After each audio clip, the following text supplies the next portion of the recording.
Hello, everyone. Welcome back to another episode on the podcast. Today, I'm joined with Jack, and we're going to be speaking about our autism journey so far. It's gonna be really cool because me and Jack kind of met from a different like podcast kind of thing, didn't we, Jack? We did indeed. Yes, indeed, we did, Mason. Yeah, and that that was about probably 2 months ago, I think. Now, I yeah, think it was. It does feel like only yesterday, but I think when we were just talking just before we started recording, and we've both been on holiday, and so much has happened since. yeah, Yeah, it literally has. The weeks have just flown by, which is slightly terrifying. yeah, it's crazy, and the year's going really fast. Mm-hmm. Yeah, Mm-hmm. can't believe it's October already. I'm already anxious. I've got to start planning for Christmas already. It's already just doing my head in. Just thinking, I haven't planned anything. I haven't got anything. Yeah, Ugh, yeah. joys, joys, joys. I'll tell you a funny thing.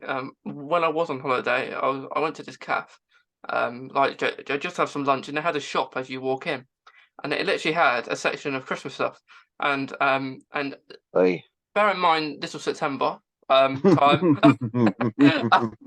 early September time, um, maybe mid-September, and I was thinking to myself, "Oh, you got Christmas stuff." It's September, but I guess people just want to Too do soon, it. too soon, people. Good God, we get through Halloween at least.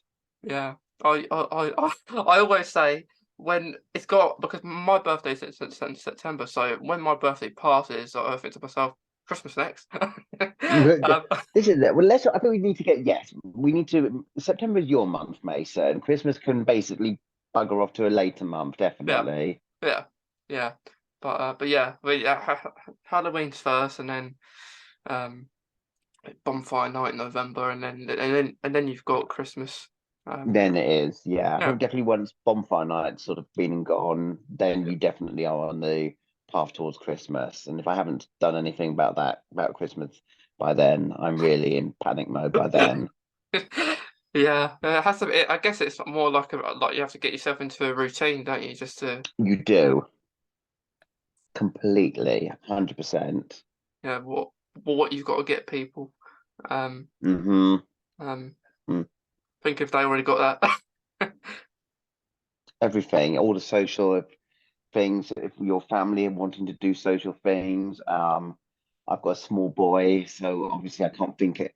I think there was a lovely period as an adult at Christmas, you could kind of be quite relaxed about it. But now that I've got a child, it's right back to square one again. It's having to embrace all of this sort of things and even stuff that I didn't have when I was a child. Like I'm too old for Elf on the Shelf, and I barely know concept what Elf on the Shelf is, but Yeah, everyone does it, yeah, and I probably have to embrace that sooner rather than later. I mean, he's three at now, so I'm hoping maybe I've got a year or two left before I have to that, but it's just one more layer of Christmas that I have to get my head around and deal with accordingly. yeah. It's a very stressful time, isn't it? Like Christmas. Um, Mm-hmm. Mm-hmm. Very much so. yeah. Well, it is. It's nice, but like you just like you plan stuff, and you probably think, "Oh, just gonna stay at home this Christmas," and then things happen, and you end up going away. Oh But yeah, yeah, everything about it, and it's just like you get invited to things, and you're having to manage that, and your loved ones might be invited to things, and you're having to manage that. I mean, already my husband's he's got stuff booked in for work, and I'm just having to like, oh my goodness, I'm just seeing all these dates appear in our calendar, and it's like, stop, please, please. yeah. Like it's crazy. It's all we're always busy. But I'm glad we found the time to do this today. Today, Jack, because after we've been on our holidays, Yes, yeah, which now seems quite a long time ago yeah, now. it Even does. just that, it really does. It does. But would you mind just introducing yourself, just to Yes, of a course. little introduction? No problem at all. Well, hello, Mason. Hello, everyone. My name is Jack. I am 35 years old. I live in southeast of England. I I work for ITV, television channel. I've been married to Wes for 6 years, been together for him for 11 years, and we adopted our little baby boy 2.5 years ago, right in the middle of a pandemic, which is not something I would recommend to anybody, autistic or not. But he is now free and thriving, which is lovely. And I was diagnosed as autistic many, many years ago. I was only 3, so I was very young.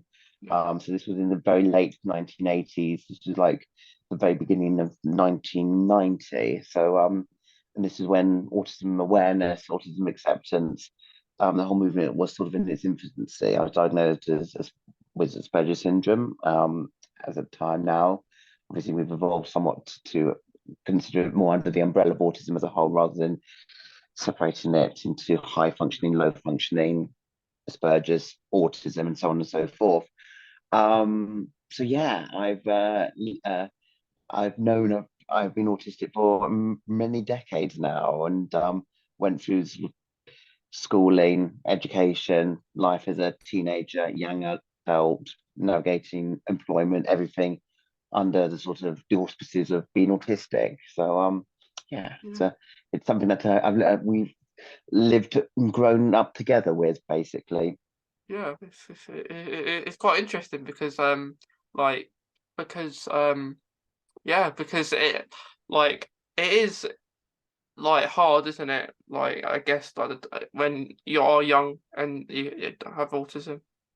It's Yeah, it's a tricky one. I think there's always pluses. There is something to be said for being an early diagnosis. You do, in theory, not to say, I think sometimes it can be the grass is always green on the other side. I think some late diagnosed autistics, oh, I wish I'd been diagnosed when I was younger. And it does have real benefits, but I would say it's not always a key to everything being perfect. You are still going to butt up against ableism, people not understanding your condition, people having misconceptions of being autistic, still having very old-fashioned concepts of autism. I mean, we're even in 2022, and people only look at autism through watching films like Rain Man, which has absolutely no concept whatsoever to autistic life today.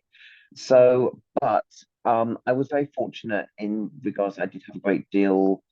I had a very supportive, loving family growing up, and who were very knowledgeable and obviously got as much knowledge as they can. I mean, I was diagnosed in a pre-digital age, so all it was just books that my doctors could provide, or books in the library.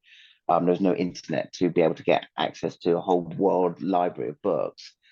But and I also did have some teachers, not all teachers, unfortunately, but I did have some teachers who were very supportive and very understanding. But yeah, to try and navigate autistic life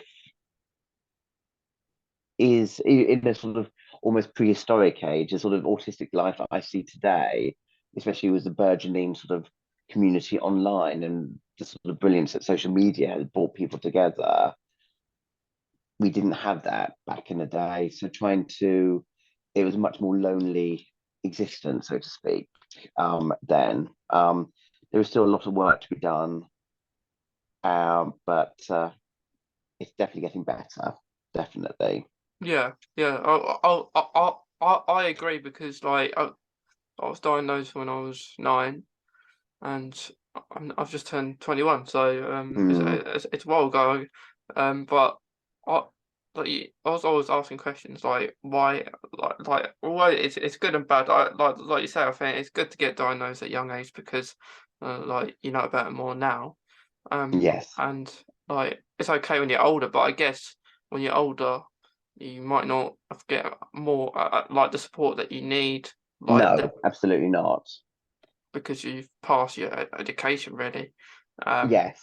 Yes, in that regard, definitely. yeah, and I still think lots of it with education now. Still, I think there's still lots needs to be done with like education and stuff like that. And yeah, Yes.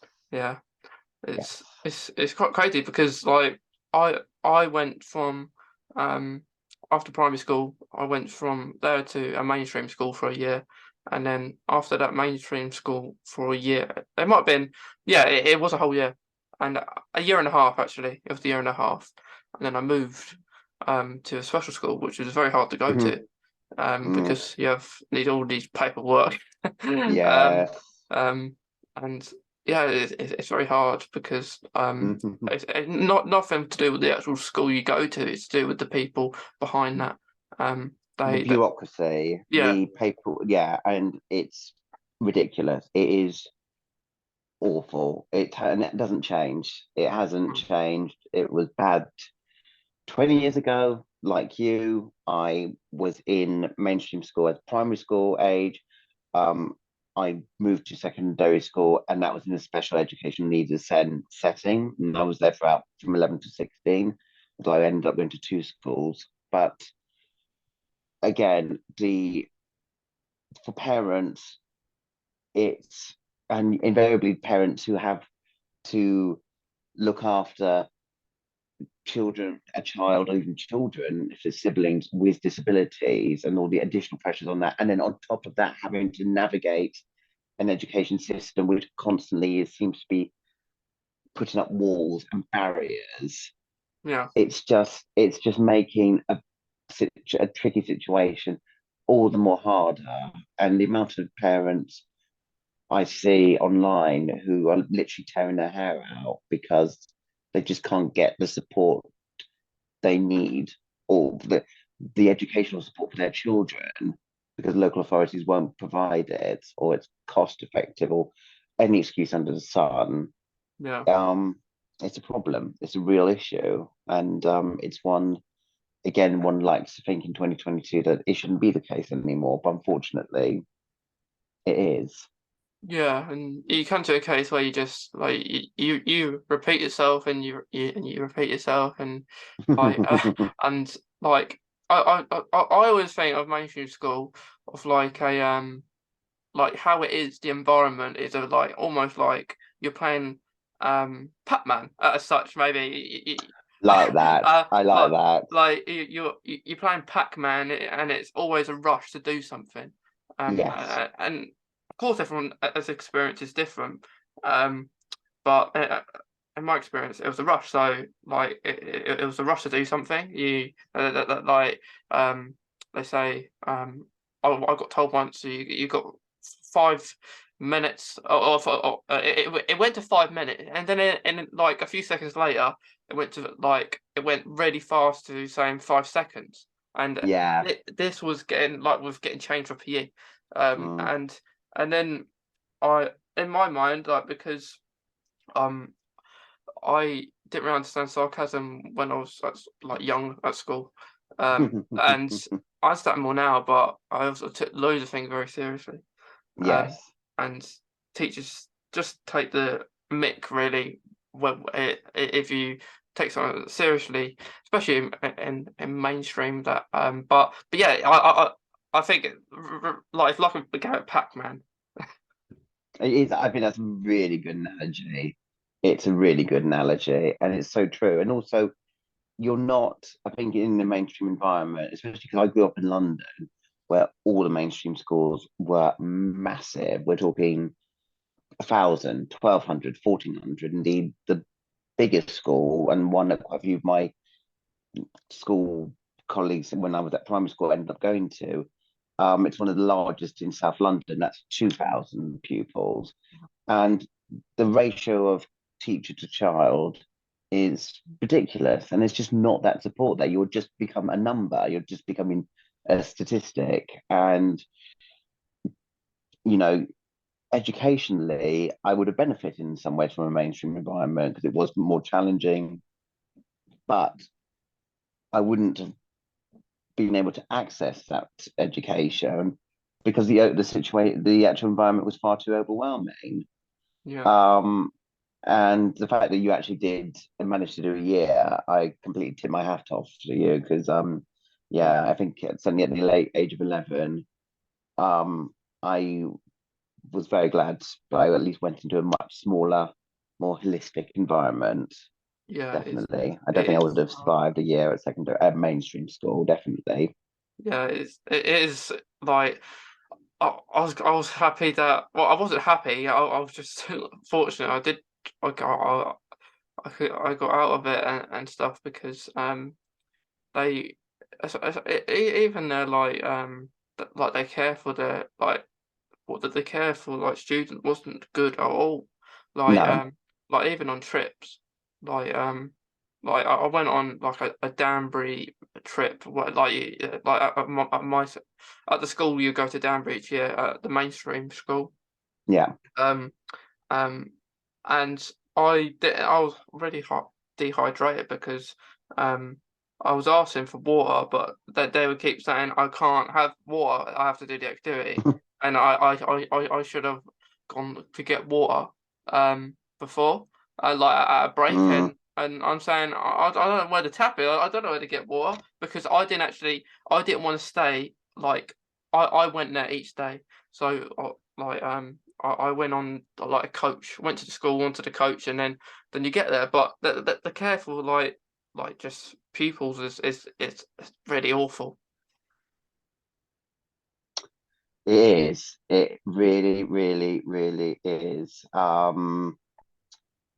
Yeah, it's it is. And I think that is something I would advise um for parents of autistic children, just to be mindful of that. It's something to look beyond understanding the school. Remembering your own education. I think if you, any parent who can sort of think back to their own education and how imagining putting your child into that environment and how they felt and how you think they would react to that. But yeah, it is a battle. It is a long journey to getting the sort of schooling you want, and it's always something to be mindful of and to start sooner rather than later. I Yeah, think for you see a big case, and even now, like again, going back to my son as a 3-year-old, because of when he was born, I've still got 2 years before we have to. He will be going to starting school himself. But there are kids of similar age who are starting next year, and parents going also, we're starting to look for schools now, and oh my goodness, and all of this, I can't believe this is happening. And it's like you have to really, it's like a real process, but that's just to settle in for a 4/5-year-old in a normal mainstream environment. If you wanted to get additional access, additional requirements, or actually go into special needs entirely, you can add an additional 6 months, an additional 9 months, an additional year on top of all of that to get your kid out. And yeah, even for like an 11-year-old, for me, from memory, moving into secondary school, into a specialist school at 11, I think my mum started the process when I was about 9. I think conversations have been were had like 2 or 3 years. The first conversations happened about 2 or 3 years beforehand with the school, and all of that. And it's just, yeah, yeah, it's ridiculous. it's not a good environment to be in. And like I I did tell a slight fib to the head of year at the time because it I actually liked a few teachers there Mm, during my time. I liked the maths teacher and I liked the helper teacher there. And the good thing is like my maths teacher was leaving the same day as me. And I don't know his reasoning, and maybe he didn't like it either. He thought I'm going too. um but it's quite funny saying because this math teacher was actually a really good maths teacher. I loved every time I have maths, and maths isn't my favorite subject. It's not my best subject, but mm, I loved it when I was in his lessons because he'll make it so calming. Not like other teachers where it's always a rush. You have to do this, done that. He'll take your time with you, not like put loads of information in your head where you don't know what to do. Um, and yeah, so we left at the same time, but my head of year said to me at the time, well, are you going to come and visit? And I said yes because I'm not going to say no because no, yeah, I said yes because I weren't going to say no because he's going to ask me mm. questions saying why not. And Yeah. I wasn't confident at that. I wasn't really confident when I was there. It's Well, no, and you're 11 at the end of the yeah, day. yeah. You're 11 years old, and yeah, like it's hard, and the amount of things that happen there, like I always remember the one incident where after lunch like like you, Jack, there was a bit for people that needed more support in the mainstream Mm, school that I went in, but that wasn't very good either, because once after lunch I got told to go to the library for our next lesson, and it was me and about 5 or 6 other people, um more or less half the class, went to wait outside the library, and we couldn't get in because it was locked. The teacher has the key, and then there's about 15 minutes. We're actually with a helper teacher as well. A helper teacher is actually with us. Um, so thinking it's all the right thing that we got told to do, and then 15 minutes go past, we think we shouldn't be waiting this long. Lesson should have started 15 minutes ago. And then mm. we walk back to the class, and then like the teacher says, "Where you been?" There's about 2 or 3 people sitting down, um, and then I said, you told us to go to the library," and then the teacher says, "No, you didn't." And she said she didn't, but like I thought she did, and 5 or 6 other people thought she did. Yes. And Yeah. she says that you have a detention, and in my mind thinking, what for? I told. That's the thing I don't like about mainstream schools. You think you're doing the right thing, and you get detention for something that you thought Hmm. you was chose, or like you got asked to do, Yeah. and it's not like they even have a conversation with you about it, like to No, it's just resolve it, given.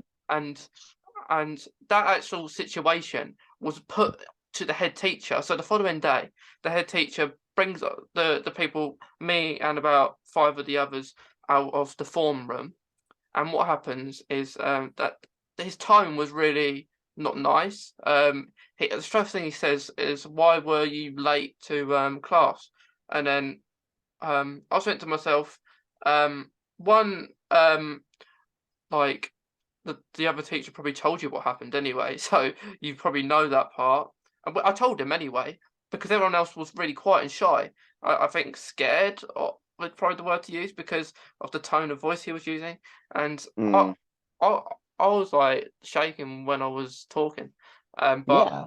like, you're 11 years old, you're gonna be Yeah. shaking. It's Yeah, intimidating. It is yeah, really yeah. intimidating. Yeah, and I said I got told what I thought was right, and I got told to go to libraries. I'm went out the library, um, and he says, I'll let you off this once." And in my head, I think, let me off for what? I've Yeah. just done what I thought was right, and then yeah, like that situation. Thinking back, that could have been resolved a lot differently.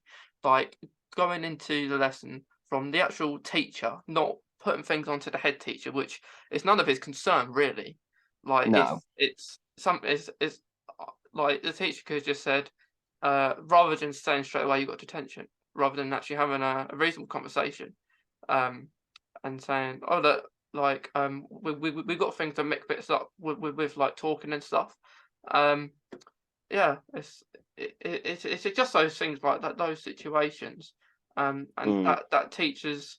Some teachers don't have patience with you to actually resolve a situation, and it's No. No. like another incident was like I was lost, and a teacher said, like get you, because it's a big place school, isn't it? Like mainstream. It's a very big Yes. place, and I didn't know where to go because they have AB, 5B, 5C, all these different numbers and letters. Mm.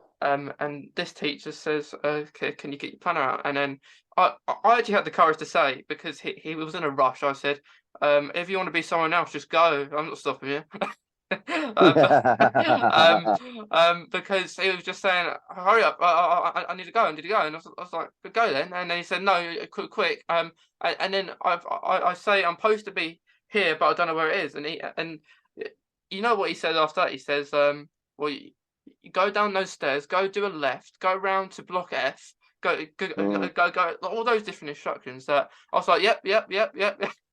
I haven't got a clue what he's talking about, but No. um, To be able to process yeah, that. yeah, Nah. not like breaking it down or anything. Yeah. It's very crazy, which is why I thought a massive difference to when I'm moving to a special environment with people with autism. Absolutely. Um, because things are breaking down. I wouldn't say that there's still going to be, regardless of a mainstream and special school, for both. There's always going to be good and bad things. There's like pros and cons. Absolutely. It's not just like a mainstream school is the best thing in the world and a mainstream isn't. It's all like personal Correct. choice, isn't it? Like for us, it's Yeah, it's it's going to be like that because of situations. But some people I know have good experiences mainstream and absolutely. um, but it's just not for everyone, is it? No, it isn't. And there is, unfortunately, there is no perfect school out there. No. And yeah, I think that's also something to be mindful of. Or there will always be issues, qualms. There would be good teaching, bad teaching in whatever school, doesn't matter what it is. Everyone has different ideas of how to teach. Yeah. And yeah, you sort of have to sort of make accommodations as that. But I will also say, again, I think resources are better. Again, more education about looking after neurodiverse children is out there, which is positive. I think there is more with the internet. There is more resources to at least broaden the education. What is interesting, going back to when I was at special needs school, that we had quite a restricted curriculum. Once you reached year nine, which is age 14, I lost quite a few subjects. I could only go through the last 2 years in terms of prepping for my GCSEs. I could only take, there was only 7 subjects available. And so I lost history, and history was one of my real favorite subjects. It was my special interest. Was then, it is now. I'd really like to continue studying history, and I would like the opportunity to have gone for GCSE in history, but that was not available to me. However, subsequently, years later, um, my school teamed up with a mainstream school, and those children who wanted to do the subjects that were effectively off the curriculum from year nine onwards, they could have special lessons at the mainstream school. So there were kids in my school who would say, like a Wednesday afternoon, would go and join the kids in the mainstream school solely for the lessons that they were really interested in doing and pursuing a GCSE grade in. And that's great team, like, joined up thinking, and that was a sort of resource that was available to it. And it's kind of thinking outside the box. That mentality, I think, has really improved. And funnily enough, my mum subsequently worked as a TA in the special needs school where I ended up going to after I left. So she was always telling me about all these new provisions that they put in place and all these more resources that were now available to the children, which I didn't have back in the day. So it's great to see that at least they are evolving the education part of it, and it's not as restrictive as it once was. That's a real benefit. Yeah, yeah. I think things have really improved, like with that kind of things, like resources, and Mm, it's good that like that happens, and like you say, we just want things to improve for future children, and like absolutely. not to have experiences like we had, and No, um quite. and like I remember going home every day. I get asked if I had a good day. It's like a question I always get asked at school. I think most people Yeah. do. Yeah, have you had a good day? And I'd say yes when I was at mainstream. No, sorry, when I was at special school, but at Mm, mainstream I was always no. And I actually yeah. said yes on the day I was leaving. Actually, at mainstream, I said yes. That's good. Um, but I actually when I was in special school, I actually got some member. I think I got all the member of staff like more autism training after a Yeah. situation that happened because like in school, like what happened was I got told to go to lunch, and Mm, sometimes they refer that not understanding about them, but that they referred it of just going out to break. And like they said you can go to lunch, so I'm eating my lunch in the hall, and then I've got multiple members of staff saying you're not supposed to be in here, and I said yeah, my teacher just told me to, and then mm-hmm. and things aren't like registering in there. No. And that's one thing. And there was a certain teacher in special school that I felt was more fitted for mainstream, from the way they were that they were teaching, you know. And Yes. once I'll tell you something funny, Jack. I always find this funny. Once I knew it was a science lesson. I knew for the science lesson I wouldn't need my pencil case or anything like that, because there was a computer trolley outside, the class, so I knew we was going Yeah. to be using it for that lesson. And then I'll go in and I'm sitting down. I see the computers over there, and then the teacher, part of me forgot them, but I just thought, no, I'm not going to use them. And then the teacher says, Mason, where is your pencil case? And then I said, I forgot it. I left it in there. We don't need it. I'm going to be on the computers. And then the teacher says, you said you still need to remember them. You might need them. And then fast forwarding track for the whole lesson, I didn't use them right, but didn't use the pencil. Just used the computer the whole No. lesson. And when I said at the beginning, when I said I don't have it, the teacher gave me detention. Which at the time I didn't mind, because at the time, this is towards the end of school, so it's kind of Yeah. a time where it's kind of fun. I like the science, Yeah. because it was fun, and like the teacher was more like mainstream, which made it funner because it was really serious. Yeah. Although science is serious, but just so sometimes it's funny. Um, Yeah. um, but Some take it more seriously than others, definitely. yeah, yeah, and I got detention for this, but what really annoyed me, worse than that, that another person forgets their pencil case too, and the teacher Mm. actually gives them a pencil um to use, and then Charming. I go to the detention, um, and I wasn't happy. I bet you weren't. I I'm wouldn't be. no, it was funny because I'm entering the room of the detention, like the science room. And then the teacher says, "Oh, Mason, yes, lovely. You're here for your detention." And then I say, seriously, I say, yeah, I'm here, but I'm not here for detention. I'm here to talk to you. I'm here to talk to you." And then I'm protesting.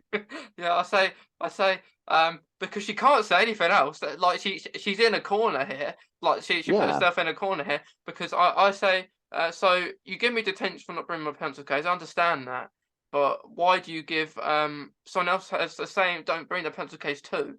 Um, and they you give them pencil. Like, what's going on? And at this time I wasn't as calm as I'm now. I was raising my voice. And she did say, um like, on her defense, because she knew she was in the wrong, I think. Um, Mm. like she was saying, like, you're like, you're shouting and that, and I said, I'm feeling my mind too right, I am. Absolutely. And then I said, so what? I don't understand why I get detention. And then she says, like this person needed more help, and and it's a bit more maybe naughtier than me. And I always think people like to pick on the people who are good in the class more. Yes. I I, think. I think you're really onto something there. I think they almost feel like they have to find anything, any weakness, anything, a little chink in the armor just to sort of get at Yeah. anything that they feel that they can work upon. It's like, say, Mason can't even bring his own pencil case. Right, let's do it. We're going to improve this boy. We've got to make him better for society. He will remember wherever he goes to, he will bring his pencil case. Yeah, yeah, and then I said, like, I'm not gonna be going to the detention, but beforehand, like, I went to my form tutor and I said to them, I'm not gonna go. And then they tell me, go have a chat with her, and that's what I did, because Mhm. originally I wasn't prepared to go. I was thinking I'm not gonna go to this, but that would look bad on me. So Yeah, you'd be in the wrong there, yeah, regardless. yeah. So I did go. I had a conversation with her, and she can't say I didn't go. And then in the end, I won my battle. She says, I wasn't gonna give you detention anyway, Mason. You can go to lunch. I said, okay, Hurrah! okay. It's funny because two people in my actual class, um, like said, I heard you, heard you all the time, because they were just round the corner listening, and it was quite funny because even teachers, even helper teachers in the class were saying everyone's attention. It's just trying to get a point across. Um, Yes. and it was pretty crazy. But yeah, that is in a special school, so like Yeah, exactly. so things do like improve and like I don't like I did pass science when I was there. It is it is I like science, but it's Mm, just things that I don't think if I was 11 I wouldn't be able to do that. So going to the yeah, special school did actually help boost confidence to be able to absolutely. like win an argument, because if that was another day or a few years ago back in time, I probably would have gone to detention, said nothing of it. Yeah, exactly. This is it. And I think that is also the thing is you are even any teenager, regardless of disability or not, we're all finding our own identities. We are sticking up for ourselves. And I think it's can sometimes be forgotten, I think, that just because we're autistic doesn't mean to say we do know our own minds. We will stick up for ourselves. We will defend a point. We're not. I think there is a very easy opportunity. I think there's a very easy case to try and infantilize us and treat us like kids, but Yeah, we are we are deserving to be treated as certainly in school as teenagers, like any other teenagers. We can be stroppy little gits, you know. It's a difficult, obviously, because this is the that's how we first got to know each other. It's through a panel about puberty and sort of in growing up. But it's that thing of being able to that just because we're in special needs school doesn't mean to say we are special mm, children. We are not these yeah, delicate little wallflowers. Indeed, ironically, say we're not delicate wallflowers. Ironically, the first special needs school I went to was called Chartfield Delicate School. It doesn't exist anymore. It was bulldozed years ago. But yeah, the fact that we were considered delicate children, it's we were like these little china plates walking around, and don't you know if we brush with break, and um, so yeah, I think the fact that we weren't seen as quite on the same level as anyone else was yeah, frustrating for quite a few of us. yeah, But yeah. I agree because I think like people like hindsight, if you don't understand a person who's on the spectrum, they just think like we don't know anything, or mhm, like with just the word special. I don't really like the word special because um no, um I think that there should be other names for it. I quite um agree. because like although like it is a school, it is a smaller school, but I think it, like autism, I guess, is special, but it's not. It shouldn't be in the terms of like you're special. You need more help, because not everyone on the spectrum does like need all the help and treated like babies. I think the problem is I think it's support. I kind of feel it's differentiating support and special. Mm, Special, I think, yes, I can see it, the sort of the understanding of the words, and we do, you know, additional care and additional needs and so on and so forth. My concern with special is I don't want people to misconstrue special as being needing to be put on a pedestal or somewhere, or like yeah, put in a completely, it's almost like we are same but different. It's an understanding that yes, we shouldn't be necessarily separated, completely detached from the rest of normality, the rest of society, by definitely. understanding it's that special is a element, but it isn't necessarily the whole, and we shouldn't Uh, be separated and treated, you know, in a completely isolated way because of it. And I think here are the special children in their special school, in their special experiences, which is, yes, of course, we need additional support. And many of us do thrive under additional care. And We need to have our needs recognized, but at the same time, don't lose sight of the fact that we are still real people. We still have needs, wants, desires. We have we have our own brains. We have our own character, our own emotions, our own, regardless, we are our own people, regardless of your level of disability. No one is devoid of character. No one is devoid of a personality. No. Everyone has their own likes, wants, different triggers. Everyone has their triggers. Some things make them happy, some things make us sad. We're all the same in that way.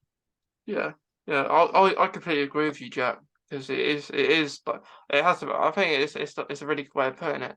Um, like I just want to like maybe talk about like your like your son, like because you said that you wasn't it like during a pandemic that you like adopted him? Yes, Do you want to yes. talk a little bit about So, um, I'd always wanted a child. I always wanted a child, and it was something I was always conscious of growing up, and especially when I sort of knew that I was gay, that obviously what that would have an impact. In the United Kingdom, same-sex couples or single men or basically gay men were not allowed to adopt until 2005. So I was 18 when the law came into effect. So I had no concept growing up at all that that was even something that was an option for me. But I remember very clearly when that did become law and the possibility that one day I could become a father, which was very important. Was a year passed, and I met my my boyfriend, became my fiance, now my husband, Wes. So I always wanted to. I think for us, we always knew that adoption was what we wanted to do. We could have looked at surrogacy and other options in terms of become parents, but we felt adoption. There are plenty of children in the UK who are in foster care, who are in the system, who need permanent, loving homes, and we wanted to offer that to a child. Adoption for any person in the United Kingdom, it's a fairly structured place. It's a process that can take as little as 6 months. For most people, it's 9 months to a year. For us, it took a little bit longer, just for various sort of different bits and pieces. There's a lot of paperwork needs to be done, training. It's all a sort of process. It's a very, you know, quite rigorous that, but it's the same for every family, everyone who wants to go for the adoption process.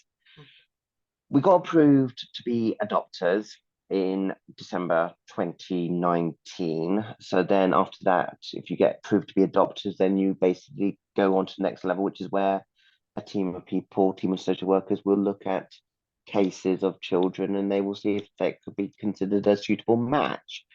That can be a very long drawn out process. It does depend.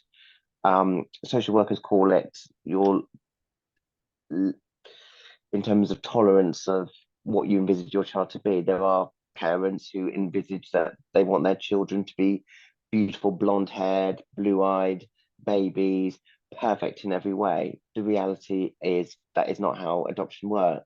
A lot of children come into care with very traumatic backgrounds, traumatic families, and that can leave their mark. There is a real case of children and they come from families with neurodiverse families, and that can have traits. So you can have children who may have very complex needs. So there are families who don't go for that. Me, particularly, obviously, with coming from being autistic myself, I was quite accepting that I could end up having adopting a child with disabilities. So I was quite open to that. Wasn't a guarantee, but at least I felt, I at least had some empathy and understanding what that was like. And we got matched quite soon in literally about 2.5 months after we got approved with a little boy. He was very young. He was only 4 months old at the time, so obviously too young to discern whether he had any known disabilities. At that point, there was no consideration, but he did come from a family, was a neurodiverse background. So me being neurodiverse, it felt because there aren't that many doctors out there who are neurodiverse. I was quite unique in that regard. So that definitely attracted as a potential match. We went through the process. We met his foster carer, met his own social worker. We had to go to another panel. We were approved anyway. So that's basically adoption in a very convoluted nutshell. Where things got interesting was we got approved to be his parent in the middle of March 2020. And by then, not wanting obviously for many people who are listening to this to go back to those days, but this was kind of when news was traveling, COVID was sort of sweeping through. I think at that point, Italy was shutting down. It had reached France. The first case had been found in Germany. I don't think the UK at that point had had its first case, but on there was increasing pressure to whether or not we should be doing more to try and stop the flow, shutting down airports. That was very much it. And we were kind of aware of it, but we were kind of so emotionally, invested about potentially becoming a family that we kind of tried to put it to one side. Anyway, we got approved to be his parents. And then the process after that is a few days after you get approved to be his parents or any child to be parents, you can go through a period of what's called introductions where you will go and almost basically live with the child in their foster carer for a period of time just to learn about the child, to get to bond with the child and to have a real it's very much a controlled situation where you get to have more and more time with them, all facets of life, from when they wake up to their feeding to bathing to going out with them, everything. So you are very comfortable with that child, and that child is comfortable with you. And then after a period, it could be a week, 2 weeks, however long, that child will come and live with you forever. That's all part of the train. You get trained up for it. That's what you prepare yourself. The day we were meant to do our first day of introductions with our son was the day after Boris Johnson shut down, put us into lockdown. So that got thrown out. So Yeah. we'd worked for so long for this moment, and the rug had been pulled out. And I'll never forget that evening. It was a Monday evening. So suddenly we had no idea. No one knew what was going on. No one, this was unprecedented. Our social worker had been in social care for 30 years. She'd never seen anything like it. No one knew no one, and in every walk of life, no one knew how to handle life in a pandemic, in a lockdown situation. So we then sort of became almost like social guinea pigs. Because our son was so young, they took the unprecedented step of basically we were going to do our introductions virtually. So we did everything through Zoom. So we learned all about his feeding, his likes, his dislikes, the toys he likes, everything he did. We read books to him so he could get used to our voices just through Zoom, like we're doing now, Yeah. trying to form a connection with him. Um, and that lasted for about 6 weeks. Obviously, it wasn't the same as actually getting to meet him and getting to know him on a personal level. We had no idea how he was going to react. It was like, how do you react to this with a baby? So, and obviously, at that point, we were in the worst part of lockdown where you could only go out for 45 minutes at a time. Only one person go to the supermarket, everything, you had to socially distance, all of that. So we didn't have any family around us. We weren't able to see anybody properly. We weren't able to have any of that sort of emotional support. Yeah. So I really struggled with that. The adoption process was tough, but because I was prepared, I knew everything about the system. I knew the routine to how the adoption process worked. I kind of made my peace with it. So I was comfortable with the adoption process. I did not cope well with being thrust into this completely unprecedented situation. And it felt like with nobody's fault and nobody's situation, but the rule book had been torn up and there was no rules to follow. We were literally making this up as we went along. Um, so 6 weeks after we started the process of doing our first Zoom calls with our son, the day came where the foster carer brought him round, stayed with us for half an hour, and then she left. And that was the first day we met our son properly, was the day he came to live with us forever. And that was, again, unprecedented. That is not how adoption works. It's not how, thankfully, now we've come out the other side of COVID, thankfully, we've gone back to the original way of doing things. So it's a lot better. But there was none of the process of actually getting to physically know our son properly. So it was hard. It was very hard. I will say he made, from his perspective, as a then by that point 5.5 month old baby, he made it. He was so incredible. He was an incredible baby. He was so good. Like, it was funny. I remember the first when he walked in, when his foster care brought him in, she was holding him, and we were just confronted with our son for the first time, and we started speaking to him, and he recognized our voices, and he started smiling, and thought, oh my God, we've actually got away with this. He actually recognizes us. We might actually get away with it. But nothing, no Zoom call can prepare you to even just like physically what it feels like to hold him, to do his nappy. Everything is kind of in when you're talking on the phone, everything's contained in like a little bubble. The actual realities of feeding him, what happens when he's crying at night, none of that you can do properly on Zoom. So it was a real baptism of fire. And of course, with COVID, there was no support around at all. It was just me, my husband, and our son trying to get to know each other, trying to get to our grips of this situation we found ourselves in. And it was a real struggle. It was a real struggle for me. And I couldn't have done it without my husband. And we've got through it. We did get through it. Things obviously got easier, thankfully, over time, bits and pieces. And every time there was a little bit of change, the fact that we could actually meet up outside with people, even if it was just socially distanced, the fact that we actually had that human contact meant so much. And you just forgot how much just those little things really made a difference. And yeah, it was able to we did things. It was lovely because the three of us were stuck in TS. We really sort of bonded on an emotional level. And father and son, it was beautiful. But in terms of getting to my head around navigating COVID, let alone the stress of being a first-time parent, let alone getting to grips with how to look after a newborn baby, a relatively young baby, all of that was very, very tricky. But we've got through it. 2 years later, he's now a bouncing 3-year-old, loves to eat, runs around, loves trains, which I'm very proud of. Train spotting is a bit of a special interest. I'm very happy to have a partner in crime. And no, we are very, very happy. But yeah, it's very interesting. It's very interesting being an autistic parent, and how that sort of navigates. It is tough at times. You are having to give up.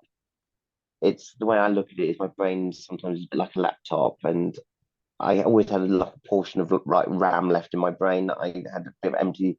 I had some disk space left, but having a child, you suddenly your brain is full up because you're literally thinking about your child's needs, wants constantly, and he's just taken over everything. So having to try and navigate that is also tricky, but like you take the good times completely outweigh any difficult times. You just, they do, he really has made my life. So yeah, in that regard, it's really beautiful. It is really beautiful. I just wished his story had kind of been more typical of other adopted children's stories, but that's life sometimes. Curveballs thrown in the way. Yeah, it's a really good story, Jack, because my Thank you. it's like a roller coaster, isn't it? Like it Oh goes my God. up and down at stop, and then almost like a car, isn't it? Yes, Almost like a car. Like you're driving slowly, and then you stop, and then you go again. yes, absolutely. And everyone has their own pandemic story. And, Yeah, you know, I had, even for us, I had the privilege that at least we had a little garden. So we had some outdoor space. I mean, there are people I know who was literally stuck in a high-rise flat. So, as much as there was difficulties with me, other people had it so much worse. I mean, thank goodness none of my loved ones were adversely affected by COVID, but I knew loved ones, friends whose loved ones passed away or ended up with very serious health complications from it. So for every as much as I do, there are sort of stories that are very difficult. There are always people, especially during that time, who had it far worse. Yeah, yeah, it is very hard because like my story of like the ongoing pandemic still is like I was at college Mm, I was at college and I went home one day before all the lockdowns because I'm immunocompromised myself um uh, yeah, um because I have Crohn's as well as yes, autism, of course. what hurts me, and it's the medication I'm on that is due to that. But a person sneezed, and before COVID anyway, I always be careful about anything, but COVID it just makes it a lot harder, and Of course. this helper teacher in this math class sneezed and right behind, like right near me, and then I ran out of class. I mean, she didn't put her hands on her mouth or anything. Um, and then I wait to get my bag. I didn't get my bag. I forgot it. I wasn't thinking about my bag, No, so I was waiting until they all left. It was only about 10 minutes till the end of the class anyway. yeah, And then later on in the day, I saw her again in the PE, and she says like she asked me if I went to hospital appointment because I went hospital quite a lot. yeah, And I say no. I say I left because of you. um, yeah, and and I said why, and then she says why? I said like you sneezed, you didn't put your hands in your mouth or anything. And then mm, and she said I I don't have COVID. And you know when people say I don't have COVID, like you don't know, no, like no, back then I guess it wasn't as um aware. Um, no, certainly wasn't. No one was. no, no, Absolutely not. no one wasn't aware, um, but still, COVID or not, you at least put your hands on your mouth, like if you're doing You a snake. Um, absolutely. and she said that she had like the member of staff said she had a sore back, so she couldn't she couldn't put her hands on her mouth. But I was thinking, it doesn't stop your arm moving, really, does it? No Uh, excuses, yeah. excuses, Yeah, excuses. I did say that, I think, but yeah, but after that day, I went to do work at home, and still to this day, like it's more harder now than actually when all the rules were in place, because Yeah, because people think, and because of the government's advice now, yes. like workplaces, schools all apply to what they say.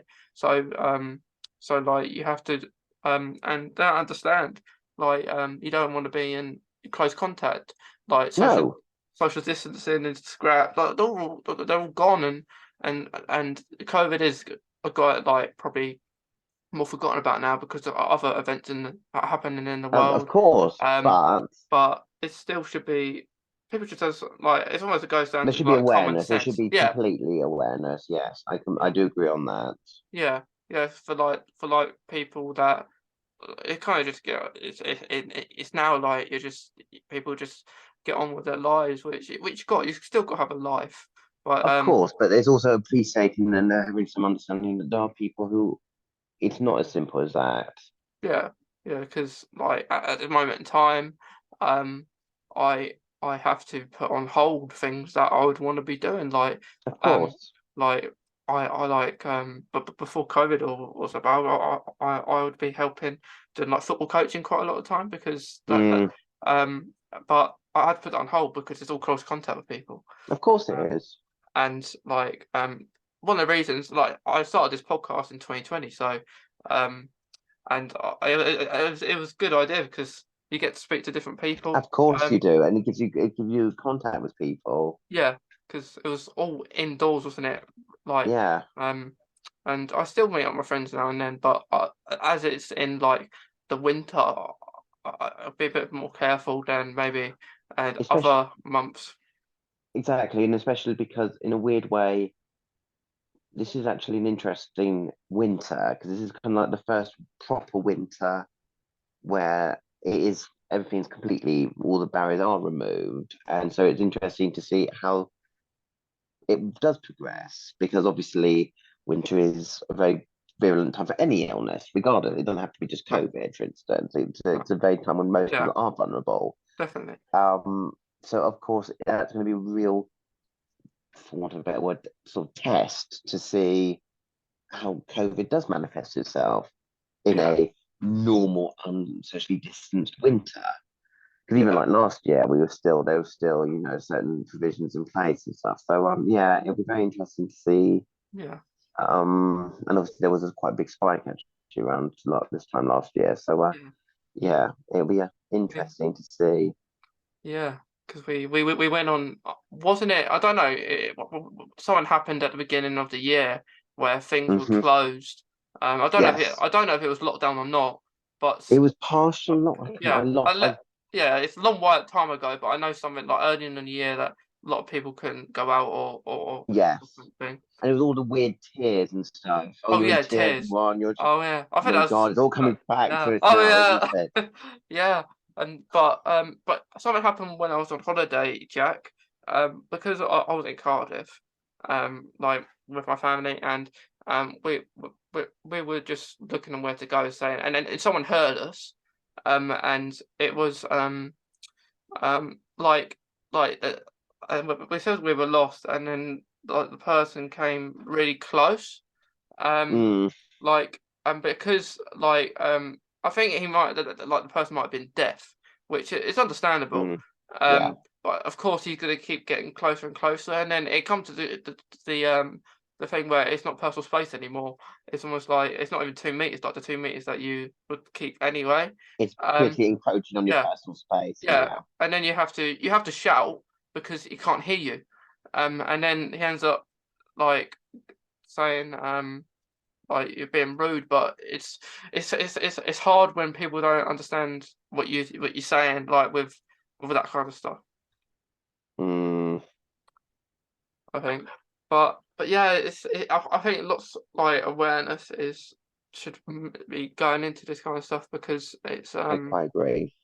because like even COVID or not, people still isolate for certain reasons, health reasons, Yeah, and yeah, and like it is like I understand like in a way I did turn like at the start of the pandemic where all we when like each day the news was on and like they saying how many people died. I did turn that off yeah, because like from you have autism's to. perspective because it's overwhelming, like just seeing that every It's day. so overwhelming. It is, and I think everyone's still feeling it. It has left its mark, Yeah, and it will leave a mark on so many of us. I mean, we'll be telling people, the next generation. I'll be telling my son about this. He won't remember yeah, any of this, yeah. but yeah, Um, everyone. yeah. I actually watched a film earlier today, Jack, and it was about COVID.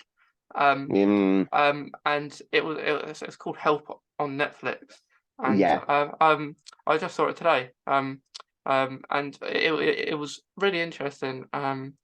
Because although it was about an old person's care home and a lot of people had COVID, yeah, I think it's really interesting that there was actually a film about COVID. yeah. But this is it, and that's Yeah, just the first, isn't yeah, it? it's just the first, and I think it's not. Although like a lot of old people's care homes didn't get the support, or, No, but I do think that that's all also like for people that think they're young and that's not going to affect them, it's wrong. Like no, it's very true. yeah, because it does affect old people, because they could be wrong because they're old, but it also going to affect young people too. Of course, it Yeah, does. because like it's almost like that, like the autism thing, and like not like when you get told you don't look like that you have autism, or it's almost like the same with Uh-huh. COVID. You're not going to look like you have COVID, but No, you don't you got know. COVID, Yeah, have you got? You yeah, really? Yeah. yeah. It is, yeah, but it's Yeah, gonna people think be. they're Sorry. invincible, and it isn't. It isn't. the case whatsoever. And this is the thing as well. I think we still know so little about COVID, Yeah. and there will be stuff. Why were certain people more affected than others, regardless of age, regardless of anything? It's all of these things. Who knows? There could Yeah. be certain people might have certain genes that make them Maybe. more vulnerable. You just Maybe. don't know, and there is so little that we do know at the moment. So it's not Yeah. worth making you risk your health just No. on the basis of very bare facts. No. And the first time I actually heard of COVID was when I was it was December 2019 Mm. when I was on holiday in France. So I was in Toulouse. And that's actually the last proper holiday out of like England. UK, yeah. Yeah, in England. And I've been on little holidays around like England and that, but I would like to I had Spain booked to go to Barcelona in 2020. And Oh, I was gutted I had to cancel it because 2020 was the worst for COVID. yeah, it But was. but I was glad I got back because I think we got on like it was as the Big Bang after midnight on New Year Mm, 2020 where the first kind of cases were kind of yes. registered. But it is worrying, but it was very worrying. Like it wasn't a really happy New Year. No, it wasn't. No. No, Mhm. the clouds were forming over the horizon. But Yeah. Yeah. All right.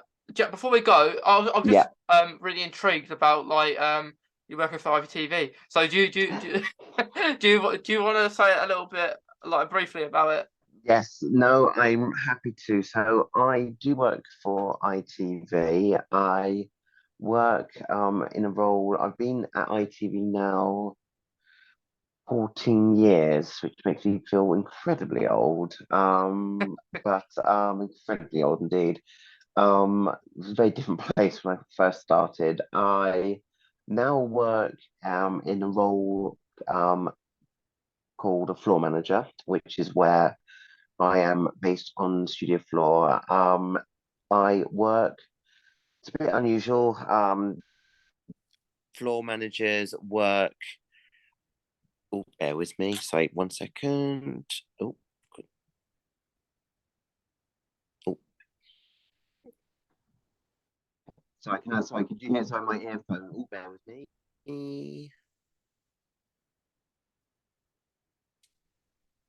Oh. Sorry, can you hear me, Yeah. Mason? Yeah, I can hear you still. Feeling apology, so my ear. Oh, there we go. Let me just get right. Sorry, there I was. Basically, I work I'm on the studio floor. I work across four of ITV's daytime programs. That's Good Morning Britain, Lorraine, This Morning, and Loose Women. We work on rotation with all the other studio crew, cameramen, camera operators, sound operators, so on and so forth. I'm basically to make sure everyone's meant to be in this right place at the right time. Mhm. Props are where they're meant to be. People don't trip up or basically work in the studio safely, so they don't trip up over things. People look at the right cameras, all sorts of things. Make sure guests get to and from wherever they need to be, whether it's a dressing room, up into the studio floor. So it's very varied, can be quite stressful, can be quite crazy at times. And you do working for daytime, you do can have some very crazy hours. On my earliest shift, I have to be at work at 4:30 in the morning. Thankfully, I'm not doing that tomorrow morning. Yeah, yeah, Otherwise I would have definitely been in bed by then. yeah, definitely. But I so yeah, it's a every day is different. It does have its challenges. I am very fortunate. I do have a relatively very supportive management who everyone is fully aware that I'm autistic, and they do make provisions and conciliations to me, and they do offer great support, and it's a very diverse workforce, and all quite very supportive, and I'm very very grateful. I am very much appreciative that if I didn't have the support there, I wouldn't have stuck it out, and I have worked previously in places that were not supportive in any way, Yeah. and it's still there still needs work to be done generally in the workplace to improve, because I think autistic people can make incredible workers if they were given the opportunity and given the support and given the foundations, and if people would invest the time and just emotional investment to make it work for people. I'm really sort of massive champion of that, and I do, wherever possible, really beat the drum within ITV. ITV does have its own network of disabled people who work there, and we all have meetings and we discuss things about how to make the work more inclusive across all disabilities, which I'm really proud of. And we try and give talks and stuff. But yeah, it's a crazy job, but it is a fun one. And again, I'm very, very fortunate. I'm very lucky. Yeah, you are, because you get to work with all those what are the shows again that you So it's are Good Morning Britain, Lorraine, presented by Lorraine Kelly, This Morning, and Loose Women. that is it's awesome. So all the morning ones, really. All the morning ones, Yeah, yes. I am a creature of the morning. It yeah, is. yeah. And like, do you have you met any spoke to any like the people that are on those shows, like the who host it? I do have to have. I have to interact as floor manager. You have to chat to them to kind of know, so they know what's going on, and to make sure that they're fully briefed. They know what the next item is, the next thing. So you do have, there is a degree of communication, which is tough. Yeah, Some people are nicer and easier to work with than others, not naming any names. right, of course. So that part of it is quite challenging, it's very intimidating, and it's an interest. The social aspect of it, in terms of having to interact with different people, can be very tough. I think what helps is that I'm doing it under a guise of work. It's not Jack who's communicating with these people. It's the floor manager. I feel like there's for me at work, there's two very separate personalities. There's the Jack who you're speaking to now. The mask is down, or relatively speaking, the mask is down, compared to Jack at work, who is very much his own character, and I can work and I can socialize and interact with people under the sort of auspices that I'm communicating through work. If I was meeting these people out in a pub or something, I probably wouldn't go anywhere near them. I'd be too scared to. But at work, having the sort of safety net and the framework of being in a workplace environment, I'm able to interact and socially with these people. Yeah. Yeah, I like you say, it's very stressful, I imagine, um, Yes, because it's like shows that are very popular, um, yes. um, And and it's yeah, live as well, so yeah, there's it's live, no mistakes. If anything, if there's a mistake, it goes out on air. yeah, yeah, and yeah, like, um, it is like, it is like it's fun, I guess, for you, Yes, but it's very, I guess at the end of the day, you get very tired, um, yes. yeah. It does take a lot out of you emotionally. It can take a lot out of Yeah, you. You do invest a lot of yourself yeah, into doing it. It's like the spoon theory, where you give up. You have a set of spoons at the start of the day, and then you do different activities, and you give up your yeah, sort of spoons with units of energy. And my job does take up a lot of it, and then I go home and I have to put on my parent hat, and that in itself obviously takes up a lot of spoons as well. So yeah, yes, my cutlery drawer sometimes does seem to run a bit bare, but yeah, you always manage. We always, regardless, we always, no matter what difficulties are in our way, we always need to fight through. yeah, definitely. And like it is like, did you have is it like a job like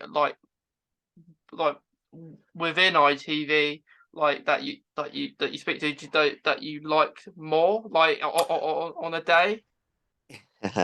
Yes, I think it's it's funny. I do. I mean, again, I've worked. and from the very bottom. Yeah. So I started off at the bottom entry of the job role, which was as a runner, which I enjoyed because you just get to. The nice thing about a runner is you can make mistakes and no one will blame you because you're such a junior member. So that was great. Today, and as I rose up, you can have good days like any job. You can have some days which are everything going right. You're hyper focused, and it's just like you feel like you can do anything. And there are some days you just want to crawl into bed under a weighted blanket, and you're just like, please, just leave me alone. There's nothing's going right here. No. Yeah. But no, each day's that. But it's more good days than bad days. Yeah. It's definitely. That's good that it's more good days and bad days because like because getting a job and having been autistic is very hard in itself. So I think it's like you don't find too many people that are on the spectrum. Like no, as a job you work for don't. ITV, do you? So it's it is possible, but it needs educating, and it's still very much work in progress. There's not enough done. I think employers are a bit more aware of it and a bit more understanding of it, and they're more supportive. But again, the work is never ending, and it's something that I'm really, I really am passionate about, and it's something I really want to fight for. Definitely. It definitely needs to be better, more quality, because there is opportunity, but it does need the investment of able-bodied, able-minded employers to be able to offer that support. Yeah. Because if they do, it will be the workforce will be a richer, more interesting, and more diverse place because of it, and that's a good thing. Yeah, and like I hope like the future is going to be more like inclusive and yes, and more understanding, because like it's tiring. It's nice because we like to talk about it, and we have patience, because I think you have to have patience. we have to. I mean, we'd go Yeah. mad if we didn't. No, you would, and maybe in some cases you may lose your patience due to circumstances and situations. But we won't name them today. But that's for another time. That is definitely for another episode. Yeah, Definitely. Yeah, but I think of spoons. I think we've had a really nice chat. I think it's been a really great chat, Mason. I really enjoyed it. No, thank you. Definitely. And last thing, is there anything else you want to say? Any more advice you want to send I think out? we've sort of covered it. I think I've always felt, whether you're a parent or a loved one of someone who you know who is autistic, learn from people who are autistic, who are neurodiverse. You can learn so much from the community. There's so much wealth out there.